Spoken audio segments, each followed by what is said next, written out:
Then complete culinary techniques, exploration of culinary techniques such as grinding, mixing, frying, baking, as described in the previous text. Then comes the importance of proper cooking temperatures and times for different ingredients. Traditional methods, grinding is there, pounding is there, cooking techniques are there, and specialized utensils, equipments we are using during traditional times. During ancient times, we have used traditional uh, equipments and utensils, cooking utensils. During that era, we have used. So we have to maintain proper cooking temperatures during cooking time. We have to maintain, otherwise the, the food may be spoiled because of high temperature. We have to maintain the balanced temperature for the food so that we can eat. The food is not spoiled, not because of high temperature. So we have to maintain the temperature of the food, and we have to add different ingredients as in order during cooking.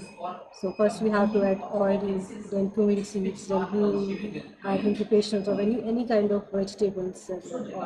So we have to use the ingredients in the order of their used in the cooking. So in that order, we have to use the ingredients, the spices, the herbs, oil, the vegetables, and other the water element we have used at the end of cooking after all the vegetables are properly boiled, properly cooked. Then we used water at the end of making any sabzi. At the end of making any type of vegetables you are cooking, any type of sabzi food you are making. In that, you have to maintain the temperature of your food. You have to maintain the temperature of if you are boiling milk. You have to maintain temperature of milk during boiling. Otherwise, milk reduce to less. So you have to maintain the boiling temperature of milk so it boils in a proper manner. And otherwise, too much boil it destroy the important ingredients in the milk, important elements of the milk, bacteria of the milk, the important good bacteria of the milk. And if you are boiling too much milk, so we have to maintain the cooking temperatures. We have to follow their guidelines. We have to follow the culinary techniques which they follow, which our ancestors follow during ancient times, during traditional times. Their cooking methods, their spices, their herbs which they are using. We all try to use in today's time as well, in current time as well. In the modern world, we are using these traditional cooking methods and traditional cooking techniques for making our food that have nutrients, that have dietary values, that have proteins, that have antioxidants, that have some calcium element is there, vitamin D element is there, vitamin A element is there. So each food item have some vitamins and minerals have. So we have to use in a proper way. We have to eat in a proper way, proper time, so that it gives us benefits. Otherwise, it gives us not benefits, but gives us so many disadvantages, so many demerits you can say. If you're not following the guidelines, procedures, techniques of culinary techniques of ancient times in our modern time. So we have to follow their cooking methods, their cooking procedure, which they use for making any item, food items. When they are using oil, when they are using herbs, when they are adding asafoetida, when they are adding vegetables, when they are adding spices and herbs, and when they are adding water at the end, and after boiling up all the vegetables, and at the end they are adding water to give to make any food item. So they follow which procedure they follow in making different food items are there, different recipes are there, dishes are there. So which cooking temperatures they are following, different ingredients they are using, different herbs they are using. So this you should know as a student, as a commerce student, as a management student, you should know these terminologies, these terms followed in our ancient times during for cooking purposes. So traditional methods are grinding, pounding, cooking techniques. That is a traditional methods we are using grinding. We are not using mixer grinder, which is using today days. Modern appliances, home appliances, we are using for grinding purposes, for pounding purposes, for cooking purposes. We are using mixer grinders and juicer mixer grinder. We are using. That is very normal in today times. But in the ancient times, we are using the grinding, the traditional grinding methods. We are using. That is not the electrical appliances that we are using by our hands. We are using grind on the traditional products, traditional items we are using for grinding purposes. The traditional cooking utensils we are using for grinding purposes, not the modern appliances, modern electronical appliances we are using for grinding. Nowadays we are using mixer grinder at our home. We are using juicer mixer grinder for juice, to make juice at home. So that is not in following earlier times. So we are using different cooking techniques. We have different cooking utensils during that time, during ancient time, traditional time. So we are using silverta. We know the word silverta. We are using silverta for grinding purposes. We are using our hand. That is very handmade things are there. We are following earlier times, but now we are very much machine for made become in the modern world. We are using mostly depending upon machines and electronic items for making food. But in earlier times, in traditional times, you're not using these electronic items. Even nowadays, the person who belongs to that era, they're not using electronic items. They are using their traditional methods of cooking, silverta and all for grinding purposes or pounding purposes, for cooking techniques. Special utensils they are using, you can say petal they are using, brass utensils they are using, tamba they are using, copper they are using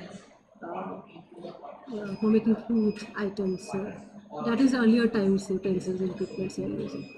But in modern days, we are using crockery items. That is very different. That is not using traditional times.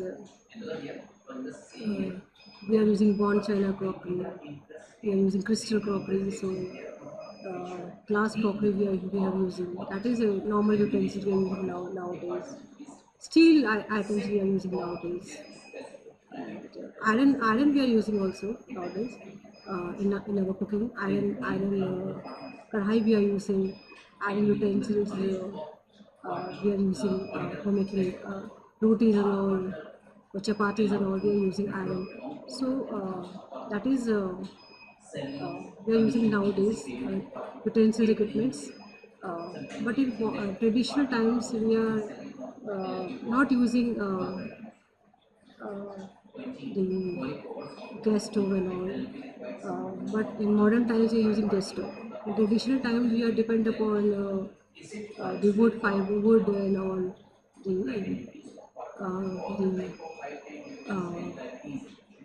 these are the traditional things. We are not following the modern culture. The modern culture we are using gas stove. We have electronic gases. We have the electronical appliances. Electronic gas we have. Induction we have. Induction stove, gas stove we have. So we are using in modern days. But in earlier times, in traditional times, we are not using these gas stove and all. So we are depending upon nature items. We are depending upon the wood and for making food and all, and firing of wood for making food and all. So we are firing of wood in the traditional times, in the ancient times. But in modern times, we are using electric gas stove. We are using the gas stove. So that is a modern time for making food. But sometimes it affects your health as well if you are using gas stove. Induction also affects your health. But if you are using firing wood and all, handmade chula, um, handmade mitti ka chula. So if you're using that mitti chula, then you can say mud chula. You can say if you're using that handmade, then that also have a good impact on your health. But if you are not using traditional things in our modern times, that have some negative impact on our health. So we have to follow some traditional techniques of cooking, traditional food items of cooking, uh, equipments of cooking, utensils, traditional utensils of cooking. That gives us some health benefits as well. If you are eating on copper plate and copper, if you are drinking copper bottled water, that gives us some certain health benefits. Uh, if you are eating on today time crystal plate and bone china plate, glass plate we are eating in today in modern times, that has certain um, demerits as well. So traditional methods have lots of health benefits for the humans. So should follow traditional methods of making food, and that provides you certain vitamins, minerals, and uh, other other minerals of vitamin D is there, vitamin C is there, vitamin K is there, vitamin E is there. So that gives you certain benefits if you're eating in that particular utensil, but particular brass utensils are there, copper utensils are there, steel utensils are there, mud utensils are there. So if you are using these utensils in our daily uh, use, that gives us certain health benefits. Then come to the cultural, social significance of knowing these terminologies as a student. Reflection of culture, that because it has its own significance. Traditional time, ancient time has its own significance, cultural significance, and that gives a lots of things to learn, to inspire from, and to move forward with our older techniques, traditional techniques of Ayurveda and all. So we have to follow these techniques. This is for our good. This is for our uh, health benefits as well. Or so many benefits we have if we are following the traditional practices, the traditional and combined with the modern practices. That it has its own importance. It has its own cultural, social significance, a reflection of cultural practices and social norms related to food consumption and hospitality.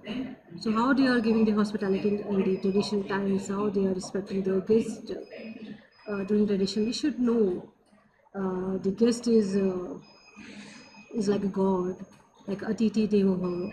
So guess you should respect your guest like a god. It means God is coming to your home. So how you respect your gods in the same way, you have to give respect to your guest. That shows your hospitality, how you behave, how you talk, how you dress, how you conduct yourself, how you present yourself. How that is your shows in your behavior. That is very important aspect of hospitality. You should greet your guests well. You should provide them good food and all, and good hospitality, good stay at all. Uh, uh, with that shows in your behavior. That shows your culture, how you behave with others, how you behave with your guests. Uh, that shows your overall personality as a person. That shows your culture as well. When you speak, that shows your culture, in which states you belongs to, which languages you are speaking to, which family background you belongs to, which educational background you have. That shows in yours when you are speaking. So your hospitality includes these elements: how you speak, how you present yourself, how you behave with others. That is your behavior, your manners with others. That is a part of hospitality. That is also a reflection of your cultural practices which you are following during traditional times, and that is also related to food consumption, which food item you are consuming. And that is differ from vary from state to state. Different states have different food consumption item. Gujarat has different food consumption items. Rajasthan have different. Bengal is different state. They have different food consumption items they are consuming. of that particular state. So they have different food habits. They have different food consumptions. They have different food requirements. They have. So in Bengal, they are eating maximum population is eating fish in Bengal. Fish is like a god for them. So it is very important element of consumption. And their food, the fish item, is very important element. So food consumption in Bengal. Rajasthan have different food culture. They have, so they are eating dal bati churma. That is a famous food item of Rajasthan. Uh, they have each state have different food consumption. Uh, in respect of their season, in respect of the state conditions, state custom and trend, and accordingly people uh, consume as per the particular state, the conditions of the state, the topographical conditions of the state, the custom of the state, and tradition of the state. That leads to your consumption of food, which type of food you're consuming. So hospitality is another aspect of that shows your culture. When you how you dress, that shows your culture during hospitality. How you speak, how you behave, how you your tone of speaking, uh, your gesture, your expressions, facial expressions. That is a part of hospitality. Meaning is how you greet your guest. That shows in your cultural practices and social norms. Uh, the role of next point is role of food in rituals, festivals, and daily life. So different foods, and we are eating during festivals and all. We're making different types of foods and dishes during festivals, during rituals, weddings, and ceremonies and all. Uh, so that is a part of Indian culture. So we have different types of food. Festival. We have different rituals we are following during wedding ceremonies and all, haldi ceremony and all the rituals we are following. So there are different foods we have making.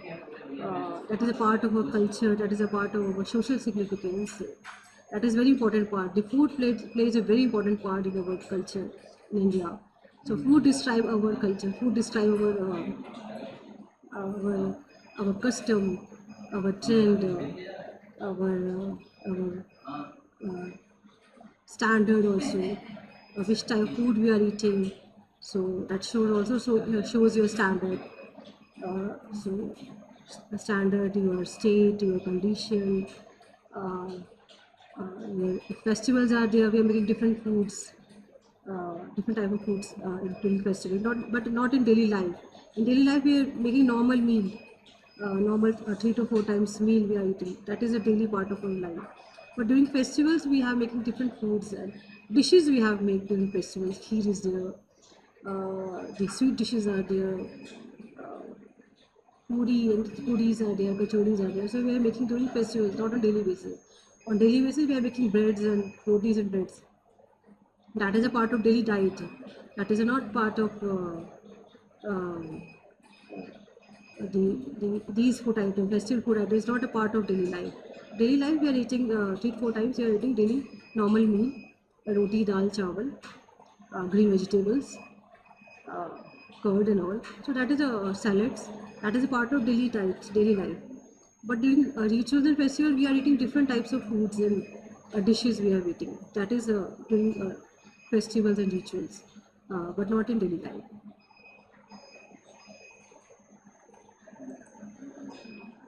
Then come to the cultural practices uh, that we are following during traditional times, uh, during we have using ancient times we are following the cultural practices. Traditional cuisine. So every culture has its distinctive culinary traditions rooted in history, geography, and agricultural practices. These traditions dictate which foods are considered staple, how they are prepared, and their significance in rituals and celebrations. That is a traditional cuisine. Every culture has its own different traditional cuisines. Sindhi culture is different cuisine. Punjabi culture is different. They have different following different cuisines. Rajasthani culture is different. They are following different cuisines. Even in Rajasthan, in different states, they have different culture. In Kota, the culture is different. In Jodhpur, culture is different. In Udaipur as well, culture is different. So in each and every state, even in Rajasthan also, in each and every city in Rajasthan also, have different food culture, food tradition, and different history as well in making achar, in making papad. So they have different cultures. They have in different states, even different states and different cities. They have different traditional cuisines they have, which they follow from history and from geography and agricultural practices. And these traditions dictate which foods are considered staple, how they are prepared, and their significance in rituals and celebrations. Like papad, mangori, they have significance in Rajasthan. Achars have significance in Rajasthan. During rituals, during celebrations, during wedding ceremonies and all, or during weddings and all. So these are the things that are making very important to make during festivals and all, during wedding celebrations and all. So they are making. So each state have like in Bengal also they are using fish during their wedding celebrations, using of fish. So they have the different traditions they have, different cuisines that they are making, food items they are making during their different times and celebrations and all. So that is the traditional cuisines which they followed in their older times, in their traditional times. Same they are following in their modern times. The traditional cuisines, every culture have its own cuisine or have its own history, have its own geography and agriculture practices. How they are growing these crops, how they are growing these crops to make a food item, to make a dish.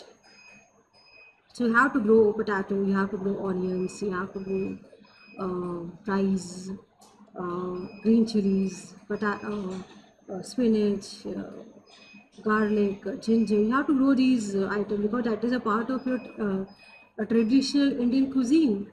The garlic, ginger, uh, the green chilies and all, black pepper is there, ajwain is there. So these are the things we have used in our daily diet. So you have to produce as well. We have to growing a crop as well for that is a part of our agriculture practices.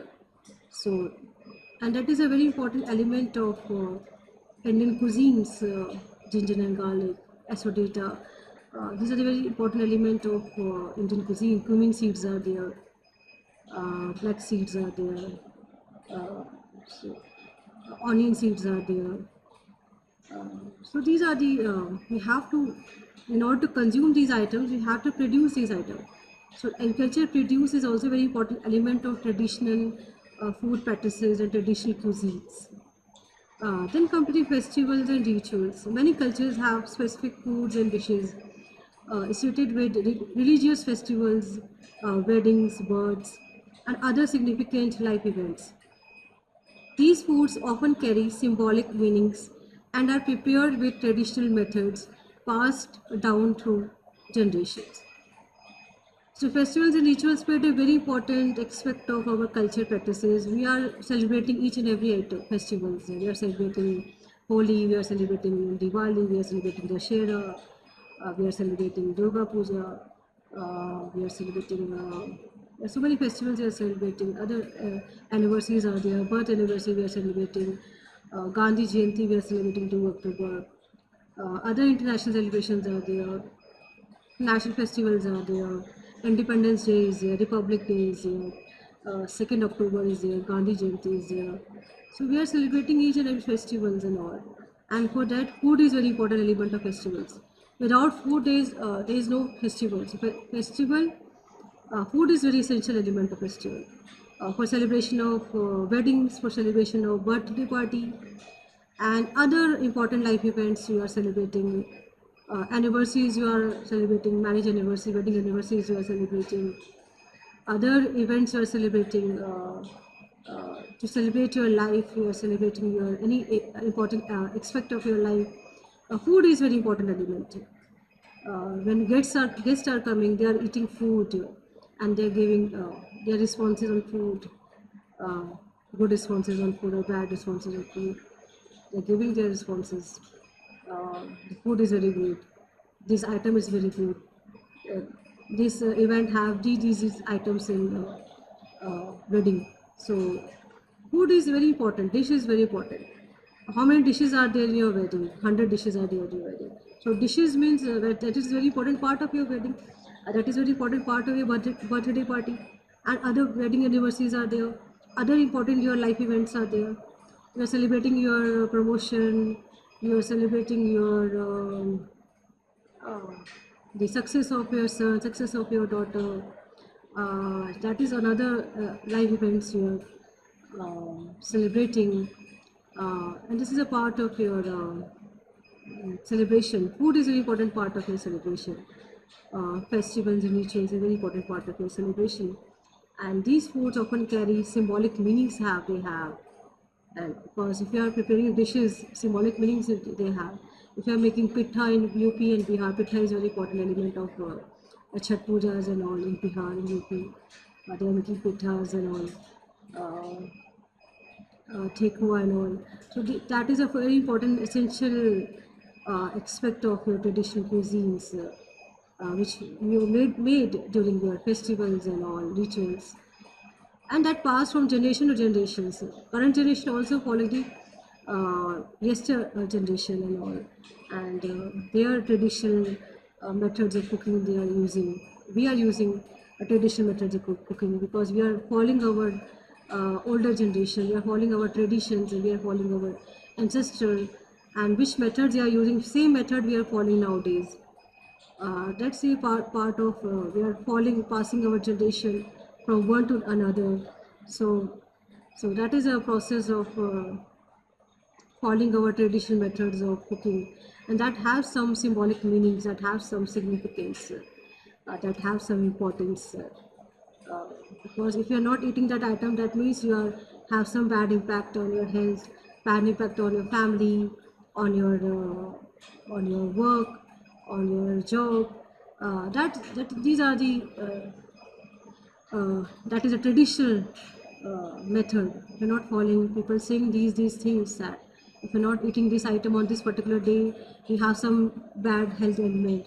You have some negative impact on your health, negative impact on your work, friends, negative impact on your family issues, family. So they have some meaning as well. If you're not eating, they have some symbolic meanings. You have to eat these items during wedding ceremonies and during other ceremonies, other important events of your life, which you want to celebrate yourself. You want to celebrate, suppose you want to celebrate your retirement, you want to celebrate your superannuation and all.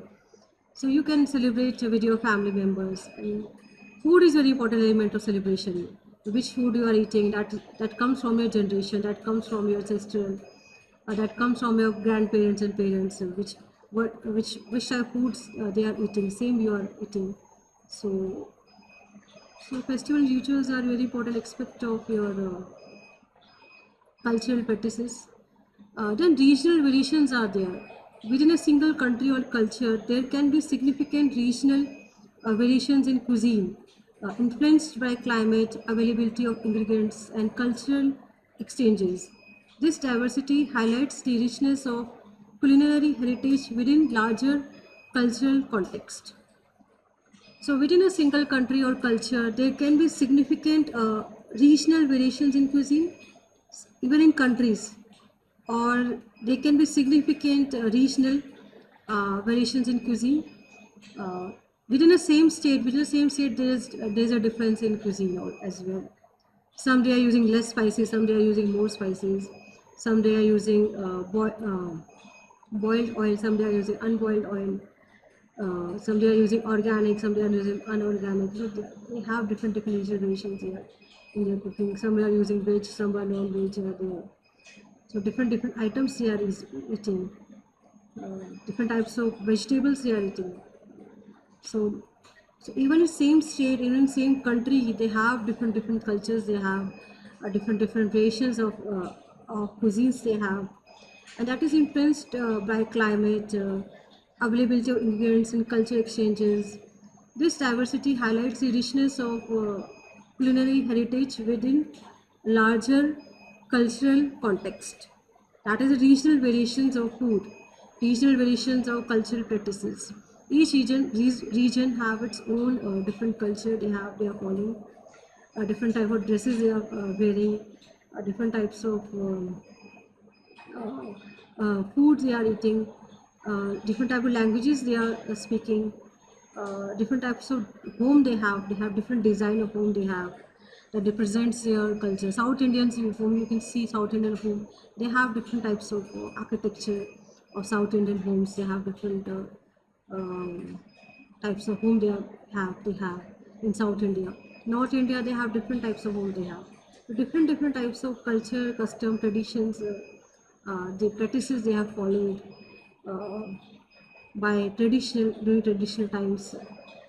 So regional variations are there within a single country or culture. Regional variations are there, and that is very much influenced by climate, very much influenced by availability of ingredients, culture exchanges, and this diversity highlights the richness of culinary heritage within larger cultural context. Then eating habits are different. Culture norms dictate meal times are there. Portion size is there. Eating style is there. So you have different eating habits you have. That defines you, are educated person. Your eating habit defines you, are educated person, uneducated person. Which background you are coming from, which state you are coming from, your eating habit. Which family background you have, which academic background you have. Uh, your mother background, your father background, that is very important aspect of your meal time, and that aspect of your eating habit, how you eat, but that is defined, that is dictated uh, by your mother, by your father, the style of eating. Uh, so culture norms are there. Meal time is there. Four times in a meal, you take four times a meal in a day. Three times meal in a day. Meal time is there. You have your own time. Some families have different meal time is there. Some very strict by nature. Some very not strict, very much strict by nature. So in army, they lived a very disciplined life. So they have some meal times are there. So morning 4 o'clock and evening 7 o'clock, 8 o'clock, they are taking their meals, dinner. So meal time is different in different families, and different cultures. They have different meal times. So based on the natural climatic conditions they have, so they are taking meal early dinner. But in because of the climatic conditions of the particular states, but in western zone, so they are taking late dinner by 10 o'clock, by 9 o'clock, by 10 o'clock they are taking their dinner in western zone of India. So different cultures, different states, they have different meal times, they have different portion sizes, they have eating styles, they have communal dining, they have some individual plates are there. So depends upon your family background, depend upon size of your family, depend upon your culture, from where you're coming from, your custom you're coming from, your depends upon your grandparents and parents, their grandparents and parents, the sister you're coming from. That shows your eating habits and all. For example, some cultures emphasize eating together as a family, while others may prioritize efficiency and speed dining during meals. So you have to take quick meals. That is a part of that is uh, because of your family. You are taking very meals very speedy. You are eating very speed. Okay, because of your guidance which you get from your family members, direction which you get from family members, they are guiding you. Take quick meals and taking speed in your eating habits, and that is speed up your efficiency and all. The family is very important. Your background you're coming from, your parents, they guided you very well. They directed you, give you directions about your eating habits and all, what to eat, how to eat, when to eat, and your speed intervals. They are guiding you.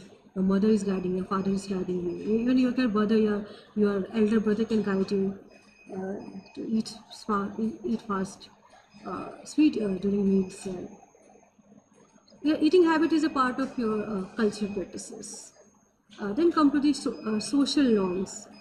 Hospitality, offering food and drink to guests is a universal expression of hospitality across culture. The manner in which hospitality is expressed varies widely, from elaborate feasts to simple offerings, but the intention remains to welcome and honor guests. Hospitality is very how you greet your guest, how you express yourself in front of guests, how, your facial expression. If your expression is very anger, very aggressive by nature, That shows you are not, hospitality is not giving you good hospitality. Means you are not in a good condition. Your state of mind is not very good. You are in anger state of mind. You are in aggressive state of mind. uh, it means you are trying to harm someone else. During anger, when you are in anger condition, you're trying to harm someone else. But if you are in good mood, you are in very smiling face is there, very expressive face is there, expression is there. It means that your hospitality is very good. You greet your guests, good morning, good afternoon, how can we help you? So by this way, you can, by your mannerism, by your good manners, your personality, your dressing, your words of wisdom, that shows your hospitality, how you greet your guest, how you welcome your guest, and how you honor your guest. Guest is like a god, you can say. Uh, so first of all, you have to offer food and drink to a guest. First of all, drink is very important to you should offer to a guest. That is universal expression of hospitality. Whenever any guest come to a home, we are offering tea, coffee, the water. We are offering to our guests. Drinks we are offering, cold drinks we can offer. So we have to offer something. The food is very important part of welcoming our guests. So whenever we are welcoming our guests, we are offering some food items. So food is also very important part of hospitality. We have to offer some food items and drink to our guest. Whether lemon drink is there, cold drink is there, normal drink, water is there, you can offer. Normal water you can offer to your guest. Tea and coffee you can offer to your guest. That is a normal thing. In normal homes we are following this tradition of hospitality. That is a part of a culture. Whenever any person come to a home, we are offering tea and coffee. That is a part of normal culture. That is a normal part of hospitality. In addition to that, if you are serving in a big organization, we are part of any hotel industry. Hospitality is very important aspect of hotel industry. That retains your guest, that expand your business of hotel industry. Because if you are providing hospitality in a proper way, it means increase your income revenue as well, turnover as well. So hospitality is very important aspect of your a part of your tradition, a part of your culture, a part of your social norms, which societal norms you are following. That is a part of your hospitality. From elaborate feast to simple offerings. Elaborate feast means you are offering too many dishes to your guest. Simple means you are offering tea and coffee, biscuits and all, cookies and all. That is a simple offering you are made to your guest. Elaborate offerings means you are offering different dishes to your guest, different food items to your guest, different types of drinks to your guest. That is a elaborate your feast for your guest. Non-veg item is there, veg item is there, different drinks are there, orange drink, green drink, cold drink, uh, lemon drink. So different drinks item you are offering. Uh, Juices are there, so you're offering to your guest. This is a part of your hospitality. Meaning is how you welcome, how you honor your guest. Uh, that shows your hospitality. Then etiquette and manner is also part of your social norm. Etiquettes, your manners, your table manners, how you sit, how you behave, how you eat, your sitting arrangements, your gesture of respect, offering food to first to elders. These are the normal norms, traditional norms we are following in our family as well. Social cohesion hierarchy is there. So these are the normal norms, etiquettes and manners we are following. So each culture has its rules and etiquette surrounding food consumptions. Table manners are there. Sitting arrangements, how you sit at your home. That shows your etiquette and manner, which you learn from your parents, which you learn from your grandparents, great grandparents. You are learning the sitting arrangement, sitting table manners. Give respect to your elders. Give respect to your grandparents, parents, father and mother, your sisters, your brothers, your elder brother. Give respect to them. That is a part of your Indian culture. So, sitting arrangement, gesture of respect, how you respect offering first food first to elders. hey, that is a part of your tradition. Uh, these norms reinforce social cohesion and hierarchy that my father is there, my elder brother is there, my elder sister is there, my sisters are there, my mother is there. So these are the things you are following in hierarchy. Then my turn has come. So I'm very at the end of my in the family, very small in my family, very younger in my family. So so that shows your hierarchy. So you have to behave normally and you have to behave properly with your elders, talk properly, nicely, with mannerism, sit properly, and your gesture respect is very important. Offering food first to your elders, that is a part of your social norms. That is a part of traditional practices which are following nowadays as well, etiquette and manners to maintain discipline in a family. Otherwise, indiscipline is creating. Disputes are happening. Chaos is happening. Arguments are happening. So because we don't follow etiquettes, we don't follow mannerism in our family. So we have to face the consequences of not following these cultural practices and social norms in our family. We have to follow, to give respect to our elders, give respect to our great grandparents, grandparents, mothers and fathers, and our elders, so that that follows by our younger generation and coming generation. So we should have follow these traditional practices, social norms, to reinforce social cohesion and hierarchy. We have to follow, we should follow hierarchy, uh, so that we know that to whom we are responsible, to whom we are accountable, to whom we are answerable. We are accountable to our parents. Parents give us authority to go out and study and all. So we are accountable, responsible to our parents as well. That we are studying on regular basis. We are very concentrate about studies and all, and we are doing well on our studies, giving too much time to study and all, giving time to make a career and all. So we are responsible to our parents. What we are doing, they are investing money on our studies and all. So what we are doing, so that is a part of Indian culture. We are responsible to our parents. At mom and dad, we are doing studies. We are and we want money for study. We want money for purchasing book and all, stationery items and all, computer laptops and all. So we need money for that. So we are responsible and accountable to the parents as well. That we are using money for in the proper manner for the purpose for which we are getting money from taking money from the parents. So etiquette and manners is a part of Indian culture. We should respect our elders. We should give first respect to uh, give regards to them, due regards to them, to our elders. That is a part of Indian culture, Indian tradition, Indian practices, Indian social norms. Like another part is food sharing. That is also a very essential element of Indian culture. We are sharing our foods during lunch time, during break time, even at home also.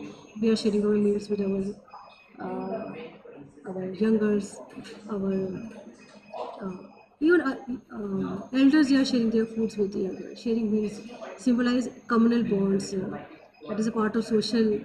Uh, Helps to form social groups and all.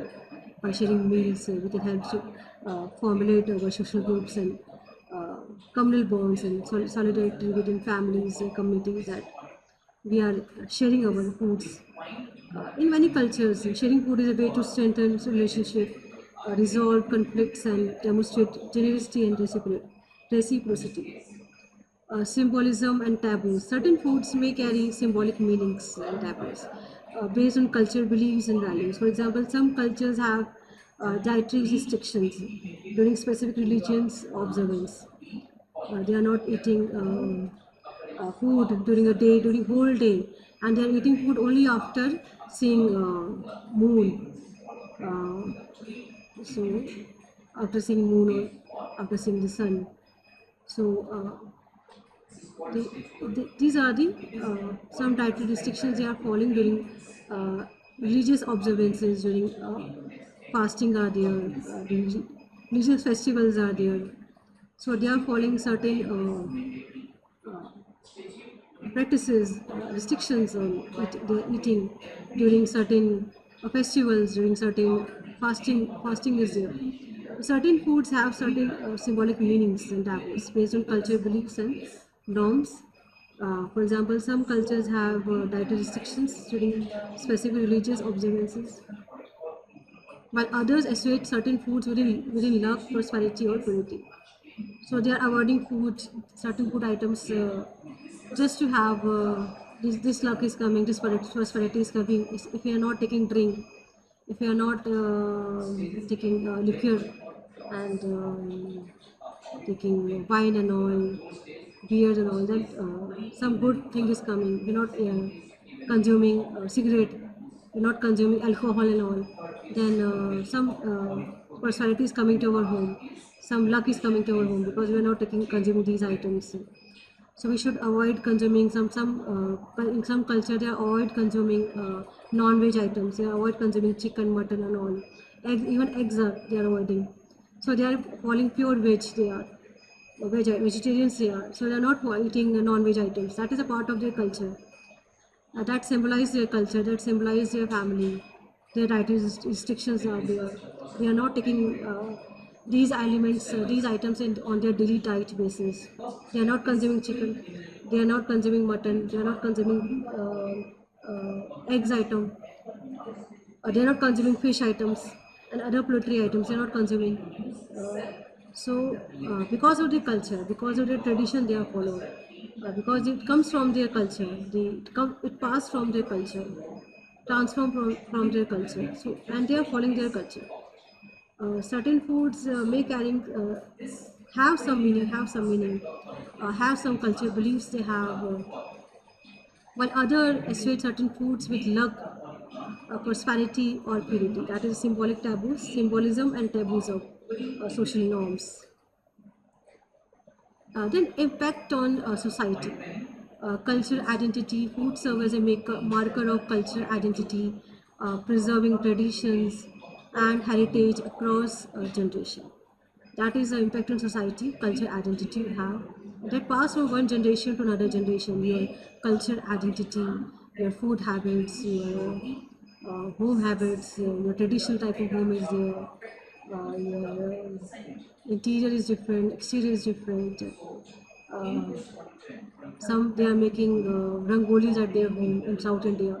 That is a part of their culture. They are making rangolis at the entrance of their home gate. So daily they are making rangolis. That is a part of their culture. So food serves as a marker of cultural identity, preserving traditions and heritage across generations, and it reinforces a sense of belonging, pride in one cultural roots. Social cohesion is there. Shared meals and hospitality rituals foster social cohesion and community bonding. They provide opportunities for interpersonal relationship to develop and strengthen. Social cohesions are there. Sharing meals, hospitality rituals are there. That helps to promote community bonding.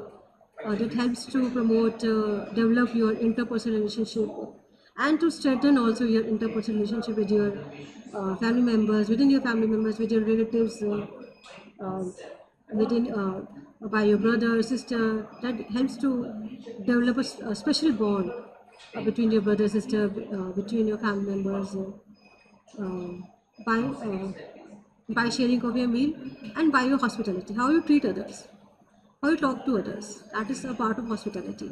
That helps to strengthen your bond with your within your family members, within your relatives and all, within your friends as well.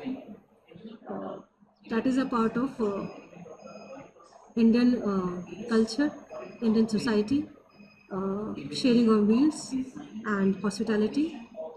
Whenever any person, whether we know that person, we don't know that person, if any person comes to our home, first we offer water, drinking water, and then we offer some food item.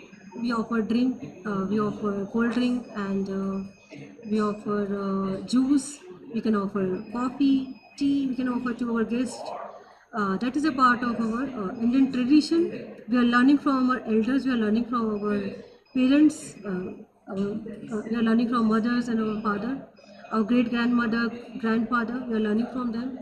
How to respect our elders, how to respect our guests, that is a part of hospitality. And sharing meal is there. Sharing meals is very important. By sharing meals, we are sharing their uh, heart, their communication, their feelings, their emotions. We are sharing during meal times. We are sharing not meals, but their emotions and their feelings. We are sharing. So when they're eating, that eating is a part of a natural. That is a very natural process. When you're eating, it connects with our heart. It connects with our body. When you're eating someone food, and it helps to communicate with others, making develop social bonds, social cohesion within your family, outside your family, with your colleagues, in your college, in your institute, in your office, in your organization, in your enterprise. That helps to develop a social bond during lunchtime, during tea time, during dinner time. So we are sharing meals with others. That helps to develop bond, special bond. We are sharing special bond with others by sharing our meals. Then health and well-being. Cultural practices often incorporate knowledge about nutrition and the medicinal properties of food. Traditional diets based on local ingredients may contribute to better health outcomes and resilience to dietary related disease. So there are so many health benefits of cultural practices. We are following traditional practices. They have so many health benefits. If we are consuming asodata, that is so many health benefits to our stomach, our digestion system. It provides so many health benefits to our digestion system of our body. Uh, so traditional diet system is very good for our body.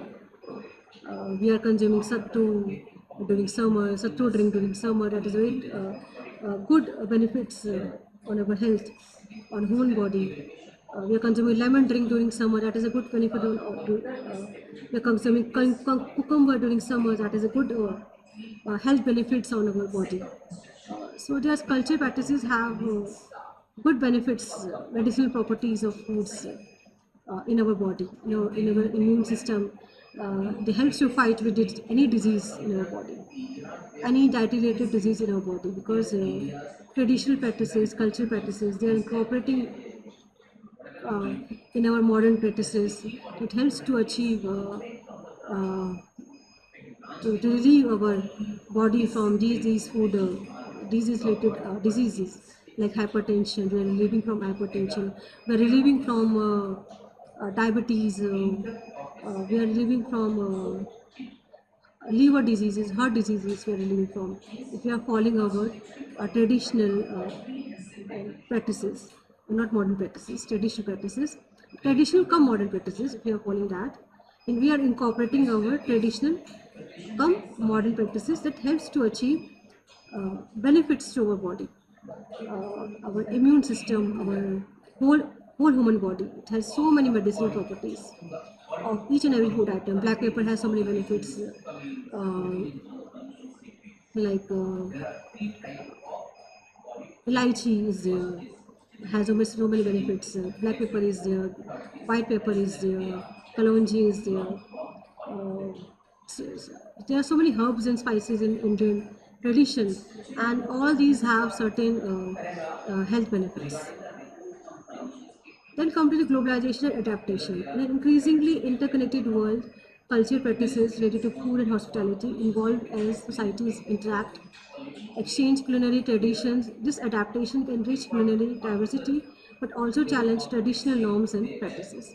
That is globalization and adaptation of that is the impact on society. Globalization is there, liberalization is there, privatization is there. That leads to we have to connect with the global world, and we have to give adaptation of their practices, their cultural practices into our food. We are following international cuisine. We are serving international cuisine in India as well. That is the impact on society because of globalization. We have to adapt to the globalized world.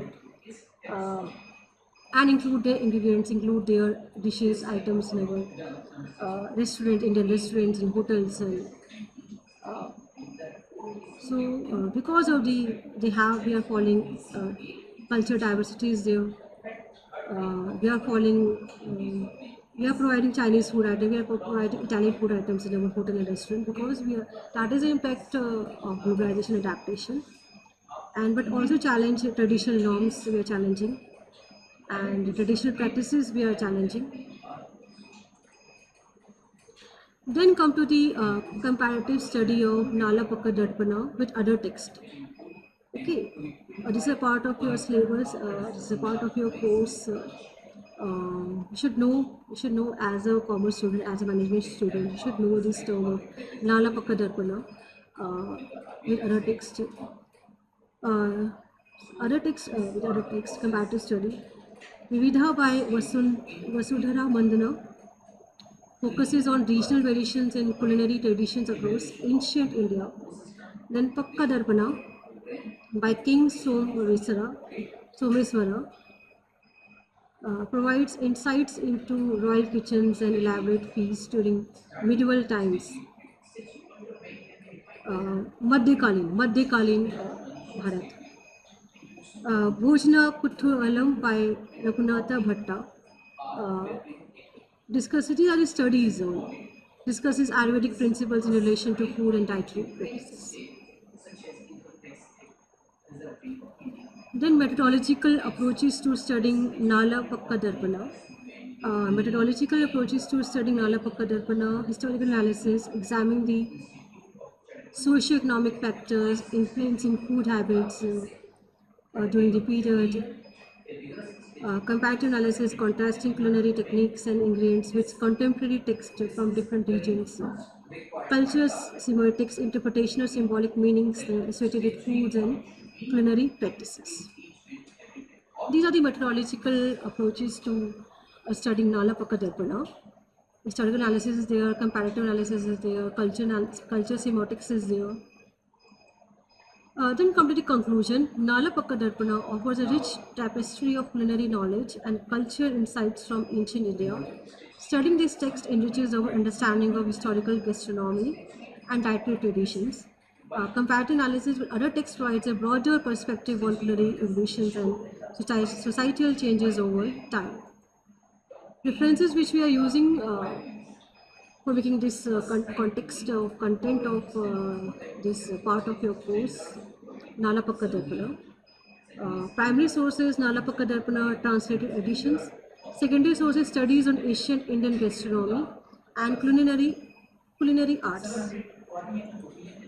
For further readings, you can explore translations and commentaries by modern scholars on Nala Pakka Darpana, and you can follow comparative studies with other culinary texts from different regions of ancient India.